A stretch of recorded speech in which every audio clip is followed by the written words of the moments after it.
বার্মিংহামে গণমাধ্যম কর্মীদের পুরনো সংগঠন বার্মিংহাম বাংলা প্রেস ক্লাবের নেতৃবৃন্দের সাথে মত বিনিময় করেছেন বার্মিংহাম বাংলাদেশ মিশনে নবনিযুক্ত সহকারী হাইকমিশনার সৃজন দেবনাথ। শুক্রবার সহকারী হাইকমিশন অফিসে এই মত বিনিময় হয়েছে। সলমান মিয়ার ভিডিওচিত্রে আব্দুল হাদ সুমনের রিপোর্ট। 21 শতকের উন্নত বিশ্বে দেশকে এগিয়ে নিতে মিডিয়ার ভূমিকা অত্যন্ত গুরুত্বপূর্ণ বললেন বার্মিংহামে নবনিযুক্ত সহকারী হাইকমিশনার সুজন দেবনাথ। শুক্রবার মিশনে অনুষ্ঠিত গণমাধ্যম কর্মীদের সাথে মত বিনিময় সভায় তিনি একথা বলেন। আমি আশা করছি সকলের জন্য একটি প্রবাসী বান্ধব হাইকমিশন হিসেবে আমরা আমাদের কার্যক্রম অব্যাহত রাখবো। আপনাদের সার্বিক সহযোগিতা আশা করছি যে আমরা আমাদের সেবার মানকে উত্তরোত্তরভাবে বৃদ্ধি করব। প্রবাসের মাটিতে সকলকে সাথে নিয়ে উন্নত বাংলাদেশ গড়ার প্রত্যয় ব্যক্ত করেন সহকারী হাইকমিশনার।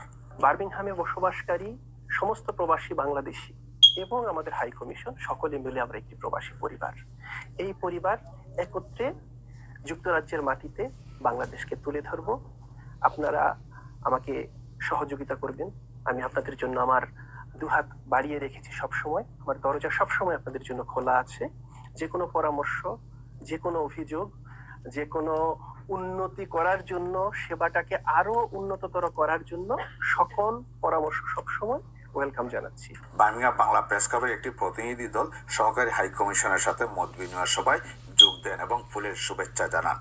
সবাই মহান স্বাধীনতা যুদ্ধে বহির্বিশ্বের সর্বপ্রথম স্বাধীন পতাকা উত্তোলনের ঐতিহাসিক ভূমিকা সর্বপ্রথম বাংলা কাগজ পত্রিকার মাধ্যমে তুলে ধরার বিষয়টির উপর বিশেষ আলোকপাত করা হয়।